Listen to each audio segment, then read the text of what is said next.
என்ன செய்யறாங்க? பாரங்களை சுமந்து கொண்டிருக்கிறாங்க. வேதம் சொல்லுகிறது, வருத்தப்பட்டு பாரம் சுமக்கிறவர்களே நீங்க எல்லாரும் என்ன செய்யுங்க? என்னத்தில் வாருங்கள், நான் உங்களுக்கு இளைப்பாறுதலை தருவேன். அப்ப ஆண்டவர் விரும்புகிறார், அவருடைய பிள்ளைகள் பாரத்தை சுமப்பது விரும்பவில்லை, அவர்கள் இளைப்பாறுதல் அடைய வேண்டும் தான் தேவன் விரும்புகிறார். ஆமென். எத்தனை பேருக்கு விருப்பம் ஆண்டவருக்கு இளைப்பாறுதல்? ஹalleluya.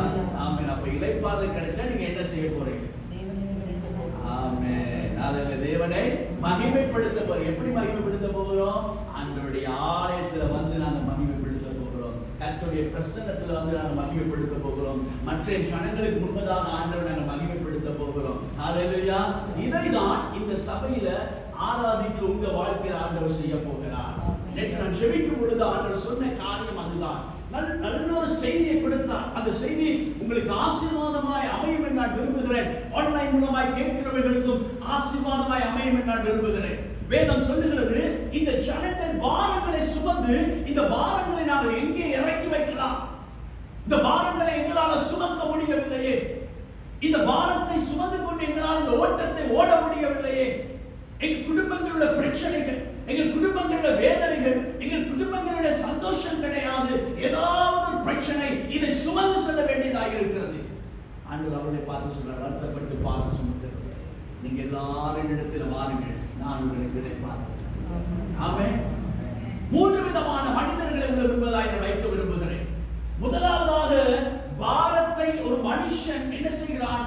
அவன் மேலே வைத்து சுமந்து கொண்டு செல்கிறான். ஆமென். இந்த கூட்டத்தில் நீங்க எந்த கூட்டத்தில் இருக்கிறீங்க உங்களை ஆராய்ந்து கர்த்தருடைய பிரசன்னத்தை ஒப்பு கொடுக்கும் பொழுது நிச்சயமாக வாழ்க்கையில பெரிய ஆசீர்வாதத்தை தேவன் கொண்டு வருவார். ஒரு மனுஷன் என்ன செய்கிறான்? பாரத்தை அவன் சுமக்கிறான். அவனால் சுமக்க முடியவில்லை. இன்னைக்கு நீங்க பாத்தீங்கன்னா, முன்ன பாடசாலை படிக்கிற பிள்ளைகளை பாத்தீங்கன்னா அவங்க ஒரு கொப்பியை 2 கொப்பியை தான் எடுத்துட்டு போவாங்க இல்லையா? ஆனா இன்னைக்கு நீங்க பாடசாலை போற பிள்ளைகளை பாருங்க, அவங்களை விட பேக் பெருசு, பாரம் பெருசு. அவங்க இன்னைக்கு பிள்ளைகளை பார்க்கும் பொழுது பாவம் கூட விழுது. ஏன்னா சுமந்து கொண்டு செல்ல முடியவில்லை. எங்க பிள்ளைகளுடைய பேக்கை சரியா தூக்கி பார்ப்பேன், நான் தான் சுமந்தது கிடையாது, தூக்கி பார்ப்பேன், ஆனா சரியானவா தூக்க முடியல. இதே போலதான் ஒவ்வொரு ஜனங்களும் என்ன செய்கிறார்கள்? குடும்பங்கள் அவர்கள் பிரச்சனைகளை அவர்கள் சுமக்கிறார்கள். இந்த சுமந்து கொண்டு ஐயோ முடியவில்லை முடியவில்லை கடந்து செல்லுகிறார்கள். ஆமென். இன்னைக்கு எத்தனை பேர் அப்படி சுமந்து கொண்டு போகிறீங்க? எனக்கு இந்த பிரச்சனையை எனக்கு சுமக்க முடியல, என்னால முடியல என்று நாம் எத்தனை பேர் நாம் புலம்புகிறோம். ஆண்டவர் சொல்லுகிறார், இன்றைக்கு அந்த பாரத்தை நான் இறக்கி வைக்கிறேன். ஆமென். ஹalleluya. ஒரு பாட்டி இருந்தாங்க. அந்த பாட்டி ரோட்ல நடந்து கொண்டு போகும்பொழுது அவங்க என்ன செஞ்சாங்கன்னா, அவங்க விரவு கட்டை எடுத்து தலையில வச்சுட்டு போனாங்க. தலையில வச்சு நடந்து அந்த மலை மேலே ஏறி போறாங்க. நீங்க மலைநாட்டு பக்கத்துக்கு போனீங்கன்னா பாப்பீங்க இல்லையா? என்ன செய்வாங்க? வயசானவங்க பாரங்களை சுமந்து கொண்டு இப்படிதான் போவாங்களோ தெரியாது, அவங்களுக்கு பழகிட்டு காலில் செருப்பும் இல்லை. ஆனா இந்த பாட்டி சுமந்து கொண்டு போகும் பொழுது ஒரு மாட்டு வண்டி வந்துகிட்டு இருக்கு. இந்த மாட்டு வண்டி வரும்பொழுது இந்த ஐயா பார்த்தாரு, பையன் பார்த்தாரு, இந்த பாட்டி பாரத்தை சுமக்கிறாளே, நம்ம கொஞ்சம் அந்த மாட்டு வண்டியில ஏற்றி கொஞ்சம் கொண்டு போவோம் அப்படின்னு. அப்ப இந்த பாட்டிக்கு சொன்னாங்க, அம்மா பாட்டி நீங்க உங்க மாட்டு வண்டியில ஏறுங்க, நான் உங்களை எங்க போகணுமோ அங்க நான் விடுறேன் அப்படின்னா. சரி, இந்த பாட்டி பின்னால ஏறிட்டார். ஏறி இந்த மாட்டு வண்டி இவர் ஓட்டிக்கிட்டு போகும் பொழுது இந்த பாட்டியுடைய சத்தத்தை காணும். இந்த இவர் பேசுற சத்தத்தை காணும். பின்னுக்கு திரும்பி பார்த்தார். கொஞ்சம் தூரம் போகும்போது இந்த பாட்டி என்ன செஞ்சுக்கிட்டு இருந்தாங்க தெரியுமா? அவங்க சுமந்து கொண்டு போனதை அப்படியே மாட்டு வண்டியில உட்கார்ந்து தலையை வச்சுக்கிட்டே வாராங்க. அவங்க சுமந்துக்கிட்டு போறாங்க. இவர் என்னத்துக்காக மாட்டு வண்டியில ஏற்றினாரு? இந்த பாரத்தை இறக்கி வைக்கும்படியா. ஆனா அந்த பாட்டி பாரத்தை சுமந்து கொண்டு மாட்டு வண்டியில உட்கார்ந்து கொண்டு இருந்தாங்க. இன்னைக்கு நாம அநேக நேரங்கள் இதுதான் நம்ம செய்யறோம். நம்ம என்ன செய்கிறோம்? நம்ம பாரத்தை சுமக்கிறோம். ஆனா பாரத்தை இறக்கி வைக்கிறவர் என்னோடு இருக்கும் பொழுது அந்த பாரத்தை நான் இறக்கி வைக்காம நானே சுமக்கிறேன். ஆமென். அந்த சொல்றாரு, கர்த்தர் மேல் பாரத்தை வைத்து விடு. இப்ப எனக்கு வைக்க முடியல. ஏன்னா நான் தான் சுமக்கிறேன், நான் தான் இந்த பிரச்சனை தீர்க்க விரும்புறேன், நான் தான் இதுல இந்த விடுதலை அடைய விரும்புகிறேன், நான் எப்படியாவது என் பலத்தால நான் முடிஞ்ச வெளியே வருவேன் நான் நினைக்கிறேன். நான் சொல்லுகிறேன், பலத்தினாலும் அல்ல, பராக்கிரமத்தினாலும் அல்ல, எல்லாமே தேவ ஆவியினாலே ஆகும். ஆமென். பலத்தினாலும் அல்ல, பராக்கிரமத்தினாலும் எல்லாம் தேவ ஆவினாலே ஆகும். ஹல்லேலூயா. நான் என் பலத்தால எதையும் செய்ய முடியாது. என்னை விட பெரிய பலன் உள்ளவர் இருக்கிறார், ஆண்டவராகிய இயேசு. அவர்தான் சிலுவைக்கு போனார். அவர்தான் எனக்காக மரித்தார். அவர்தான் உங்களுக்காக மரித்தார். அவர்தான் உங்களுக்காக உயிரோடு எழுப்பினார். அவர்தான் இன்னைக்கு விடுதலை கொடுக்க போகிறார். ஹல்லேலூயா. அப்ப அவர் என்ன செய்றாரா? பாரத்தை அவர் சுமக்க விரும்புகிறாரு. நம்மள ஆண்டவர் இல்லை, நமக்கு முடியல. ஏன் முடியல தெரியுமா? நமக்கு நம்பிக்கை இல்லை, விசுவாசம் இல்லை. ஆமென். ஏன்னா இதை எனக்கு செய்ய ஆண்டவர், அதாவது இதை செய்ய முடியுமா என்று நம்ம என்ன செய்யறோம்? நம்ம அப்படியே அவிசுவாசத்துல மாறோம். இப்ப உதாரணமாக லாசரு, நான் அடிக்கடி சொல்லுகிறது, லாசருவை கல்லறைக்கு கொண்டு போய் வச்சுட்டாங்க. இப்ப லாசருக்கு ஒரு பிரச்சனை வந்தது. என்ன பிரச்சனை வந்து? லாசரு 2 சகோதரிகள். யாரு சொல்லுங்க பாப்போம்? மார்த்தா, மரியா. ஒரே ஒரு ஆண் துணை. இந்த ஆண் துணையை நம்பி இருந்தார்கள். இவன் தான் வீட்டை கவனிக்க போகிறான், இவன் தான் வீட்டை பார்க்க போகிறான். ஆனா அந்த நம்பிக்கை உடைச்சு. நான் உங்களுக்கு ஒன்று சொல்றேன், எதை மேல நீங்க நம்பிக்கை வைக்கிறீங்களோ அந்த நம்பிக்கை தேவன் உடைப்பார். ஆமென். உங்க மகன் மேல நம்பிக்கை வச்சா அந்த நம்பிக்கை உடைப்பார். உங்க கணவர் மேல நம்பிக்கை வச்சா அதை உடைப்பார்.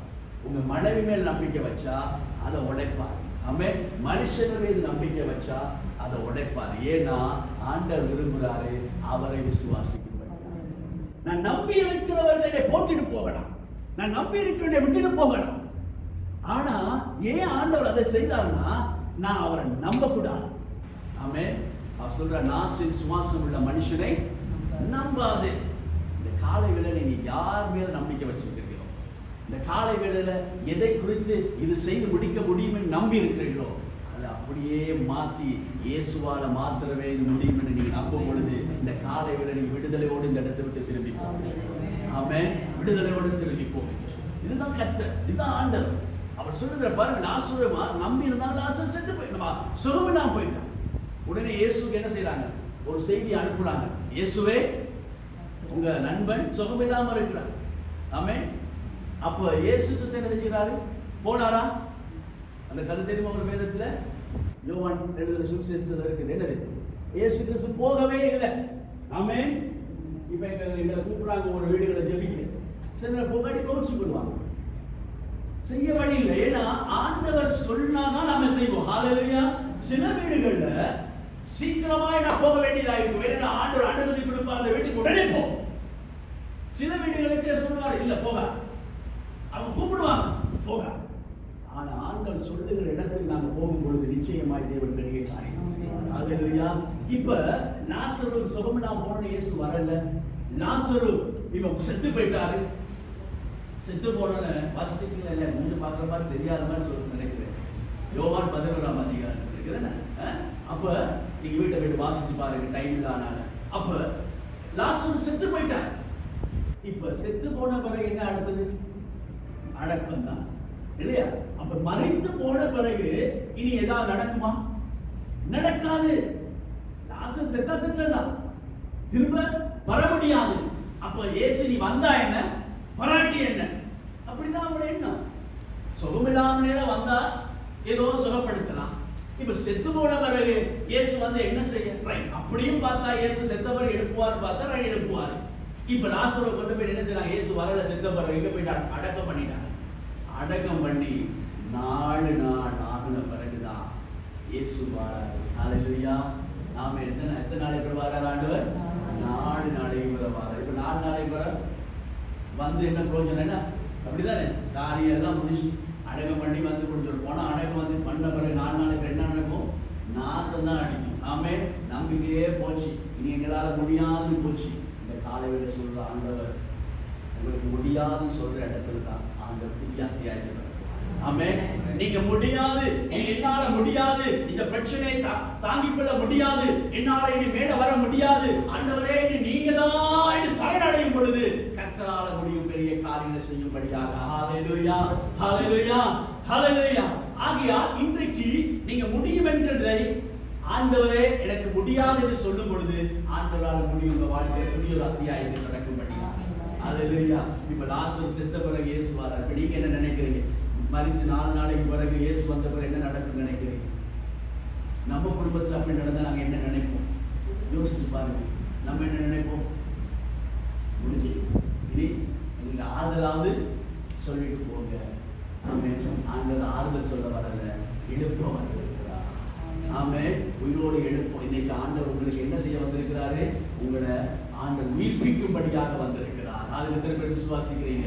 இன்னைக்கு உங்க பிரச்சனையிலிருந்து ஆண்டவர் விடுதலை கொடுக்கும்படியாக வந்திருக்கிறார். ஹalleluya.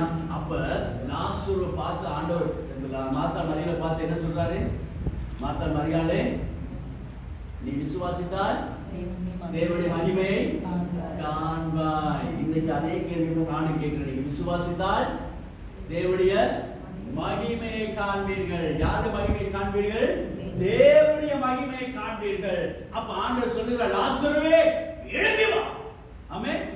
லாசருவே எழும்பி வா. கல்லறை திறக்கப்பட்ட லாசரு என்ன செய்கிறாரா?